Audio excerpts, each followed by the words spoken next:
Stone Cold Prose, building better words. Stakeouts used to be a terrific deterrent. Smoke one bandit and robberies would drop to zero overnight. Stay that way for months, too. I'd vote for that one. Unfortunately, it's not on the ballot. Progress. TJ Hooker. Hi, guys. Welcome back to Stone Cold Prose, where we build better words, better thoughts, and better men. I'm Miles Watson, novelist and author of such award-winning series as Cage Life, Sinner's Cross, and The Chronicles of Magnus. Sadly, not TJ Hooker. I spent 10 years in the criminal justice world, another 12 in Hollywood, and now I break it all down and build it back better. So let's get into this. The first of what will be a sub-series of videos here on Stone Cold Prose, in which I take us down memory lane and knock on the door of some of the best and worst shows of yesteryear.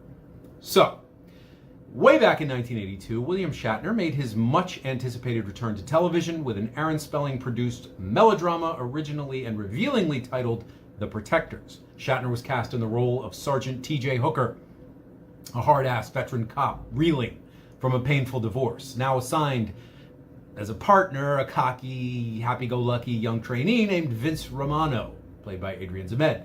The embittered, hard-drinking, and all-knowing Hooker tries to educate the naive junior in the ways of the streets while fighting the department's sluggish bureaucracy, epitomized by oafish stickler Captain Dennis Sheridan, played by the late, great Richard Hurd, who dislikes Hooker's take-no-prisoners attitude. And in fact, Hooker is, well, an embodiment of the club him on the head and shoot him in the back school of law enforcement, popularized by Dirty Harry. Hooker is a man who would rather blast a crook with his .357 than arrest him, who doesn't believe in pesky things like Miranda or search warrants or the Constitution, and generally feels society is crumbling at the foundations because of excessive liberalism and overtolerance for evildoers. In the show's pilot episode, he rails against criminals and the laws and lawyers which he believes enable them, and slaps heavy coats of sentimental gloss over the old days when justice was swift and brutal. As an instructor at the academy, he presents police work as war, and he trains his probationary cops as soldiers who must shoot to kill, jeering at all soft-hearted, well-intentioned, newfangled ideas and technologies. I've seen the past, he laments over his bourbon, and it works.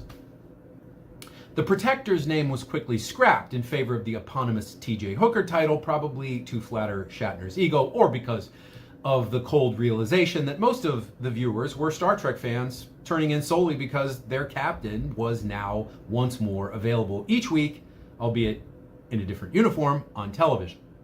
However, the idea behind the original title, that the police are all that keeps the ordinary citizen from being robbed and raped and murdered, and that cops are unappreciated and unfairly hobbled by red tape and pettifogging laws that favor the crooks, remained not close to the show's heart, but its actual beating heart for the entire 5-year run it was on the air. Over and over again, Hooker would pound away at the idea that criminals needed to be scared of the police, and periodically killing one would keep them scared. In another episode, he fumes that a murderer who beat a rap is laughing at us and at the system. Now, I air quote this for a reason. Hooker may be frustrated as all get out by the inequities and failings of the system, but he cannot abide it being mocked. His power, the power to beat the hell out of crooks and gun them down if he sees fit, devolves from this. He is both its beneficiary and its guardian. Like Charles Dickens, whose thesis, if you accept Orwell's thesis on Dickens, was essentially that capitalism was not evil, but rather that individual capitalists sometimes behaved wickedly. Hooker does not feel the system is bad, merely that it's in the wrong hands and using the wrong tactics. There is no deeper social criticism in T.J. Hooker, just an implication that if they, courts, politicians, social workers, journalists, the big public, stopped trying to interfere and gave the cops a free hand, justice would be served, and served cold. Shatner himself, a Canadian who is wisely uninterested in American politics, Canadian politics are bad enough, later noted that the show was a big hit with the real-life LAPD cops he encountered during its broadcast run. As over-the-top and melodramatic as it was, it presented their side of the story to an anxious and conflicted public caught between the touchy-feely ideas of 70s rehabilitation and Reagan-era law and order hard-assery. Hooker's plots tended to be simple to the point of idiocy. You could describe many in a half sentence, and therefore the series relied heavily on the repartee and the chemistry between Shatner and Adrian Zmed, which was actually very good, and livened up unimaginative storylines such as Hooker must protect a witness from the mob, Hooker must stop a serial killer, Hooker must hunt down armed robbers. Romano's excessive virility was an ongoing joke, as were Hooker's alimony payments and his terrible diet, coffee, and chili, I think, and both cops' penchant for destroying patrol cars during pursuits. Indeed, the series was at its best when it climbed down from off the soapbox and had a little fun at its own expense this way.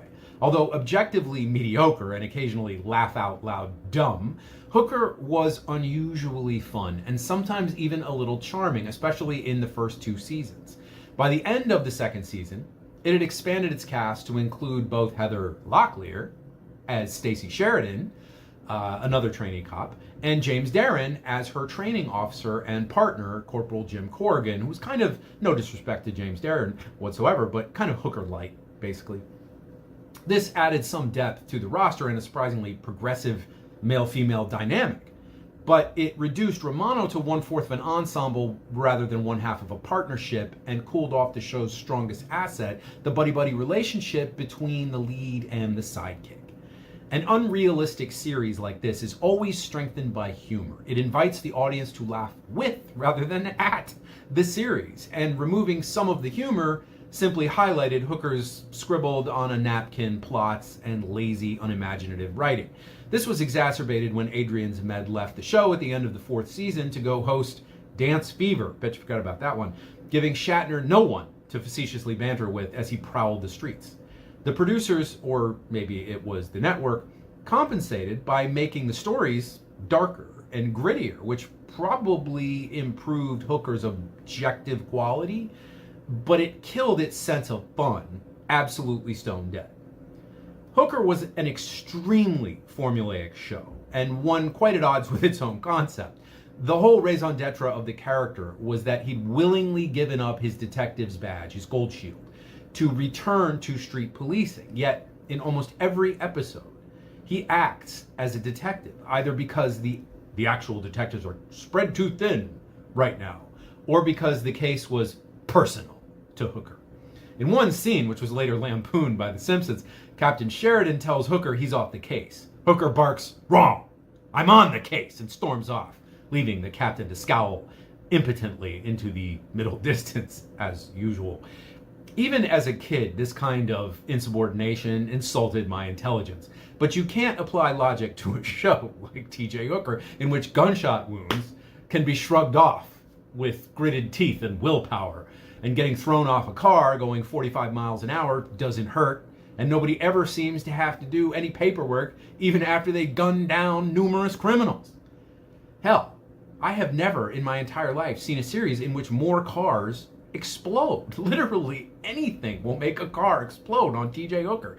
An episode where a car or a truck, or both, if one collides into the other, didn't blow itself to pieces in a holocaust of flame is unimaginable. In one unforgettable scene, a police car catches fire and then explodes so violently it splits in two as it is lifted into the air, bathing the entire sunset in fire because the car spun out. I laughed at this in 1983 and I laugh at it now, but I confess, if I watch an episode of T.J. Hooker and I don't see cars annihilated by explosives, I'm disappointed. Like the inexplicable jumps in The Dukes of Hazzard, the absurdity was baked into the concept. Now, most episodes followed a strict pattern. A crime would be committed, go figure. Hooker would be assigned, or assign himself, to the case, and following a predictable series of car chases, foot pursuits, fist fights, and shootouts, punctuated by lectures from Hooker to all and sundry, and arguments between Hooker and lesser mortals who couldn't see he was right in his hunches 100% of the time, there would be a culminating final fistfight or shootout where the criminal or criminals would either be captured, as was the case early in the series, or killed off, as was the case later in the series. It's actually interesting to note that while he shot plenty of people, Hooker seldom killed anyone directly. They would swing at him with a knife, overbalance, and fall off a roof. This actually happened to my former neighbor in LA, Nicholas Coster, in one of the episodes. R.I.P. Nicholas, he was my neighbor. Or he would shoot them during a gun battle and they would stagger and fall off a bridge. This applied to the other characters as well. The subtext here seemed to be that, as with the Shadow, if you're familiar with that from 30s, 40s, and 50s, the weed of crime bears bitter fruit was one of the Shadow's mottos, that criminals end up destroying themselves through their own short-sighted wickedness rather than by law enforcement. Or as Sherlock Holmes put it, if you want to put it this way, the schemer falls into the pit which he digs for another, crime doesn't pay, etc., etc. Now, because the formula was so repetitious, and because as the years wore on, Hooker became increasingly all-knowing and invincible, the real pleasure in the show rested entirely in watching Shatner growl insults and threats at hapless hoodlums. Maggot and scum and dirtbag were his favorites. And he got to say things like, resist arrest, please, as some drug dealer or hitman trembled in his gun sight. Also in the boyish hijinks of Vince Romano and the somehow wholesome sex appeal of Stacey Sheridan, who was dressed in a bikini or hot pants at every possible opportunity. Thank God. Occasionally, the writers dug deeper and produced stories of genuine merit, or tampered with the formula enough to create a feeling of freshness, and there were episodes where the actors got hold of a decent script, they seemed to come alive and put real blood, sweat, and tears into their performances. But Hooker remained until its final episode an enormously predictable affair. It was striking over and over and over again at the same law and order note in which the cops always get their man and police are well justified in bending the law and civil rights to get the scum off the streets. It's worth mentioning that Mark Snow, the brilliant creator of TV themes, The X-Files is probably his most famous work, R.I.P. to Mark Snow because he just passed away, composed for Hooker the most exuberant, pulse-pounding, bombastic score imaginable for the series, one which seems to encapsulate the view it takes of police and police work.